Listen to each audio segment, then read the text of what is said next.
Samajwadi party Ramcharitmanas के मुद्दे को सामाजिक धार देने में जुटी हुई है।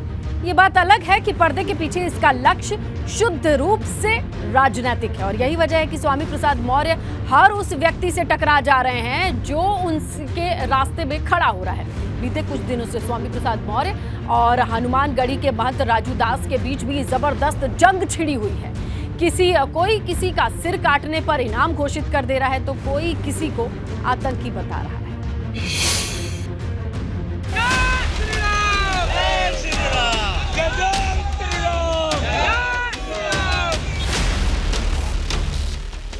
रामचरितमानस पर जो चिंगारी स्वामी प्रसाद मौर्य ने भड़काई वो अब यूपी की सियासत में विकराल आग का रूप ले चुकी है।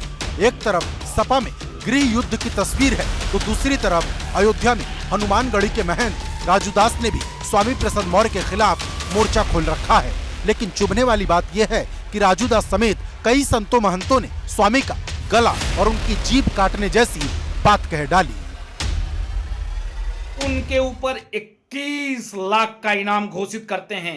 स्वामी प्रसाद मौर्य का जो भी सर तन से जुदा करेगा उसको राजू दास 21 लाख का इनाम देंगे। देखिए, कोई भी बयान को देता है तो उसका विरोध हो, उसके खिलाफ मुकदमा कायम करिए, लेकिन हिंसा या हत्या करने सी बात कहना उचित नहीं है। नहीं, मुझे लगता है कि मैं इसकी निंदा करता हूं और इस तरह की विचारधारा नहीं होनी चाहिए।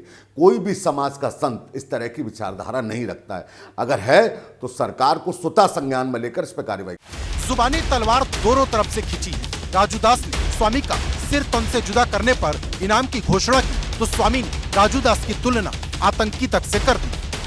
हम सभी धर्मों में आस्था रखते हैं, सभी संतों धर्म गुरुओं का मैं सम्मान करता हूं, लेकिन आतंकवादी भाषा बोलने वाले साधु वेश में जो छिपे हुए खूनी भेड़िए हैं उनको मैं साधु संघ की कतार में नहीं मानता। कानून अपना जो काम करेगा जो और कानून के जो भी कार्रवाई हो कानून के तहत यह होनी चाहिए।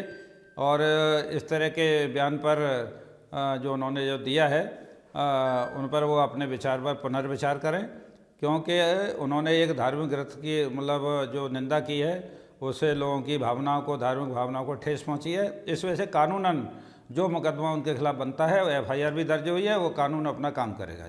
मैं ऐसे साधु संतों को साधु संत नहीं मानता जो स्वयं अपना नाम जगत गुरु रख लें बिना किसी पदवी के, जो स्वयं अपना नाम परमहंस रख लें या जो कुछ भी अपना नाम रख लें और उनको शास्त्रों के बारे में यथोचित जानकारी न हो और वो किस व्यवस्था के तहत उनको ये पदवियां मिली वो भी न बताएं।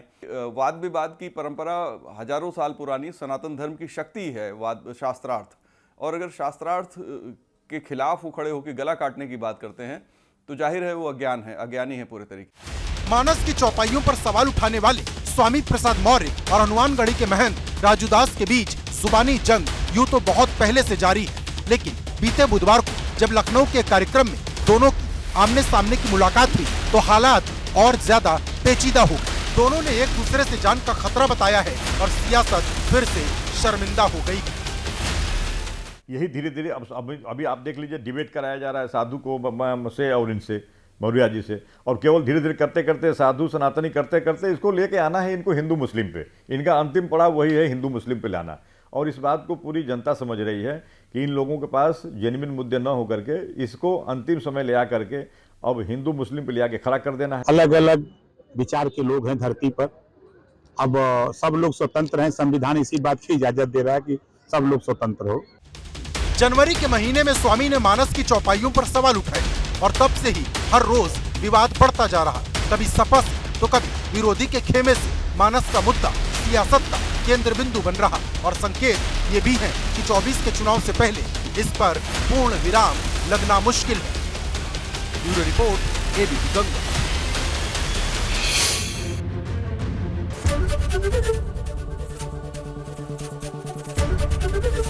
ABP गंगा, खबर आपकी, जुबान आपकी।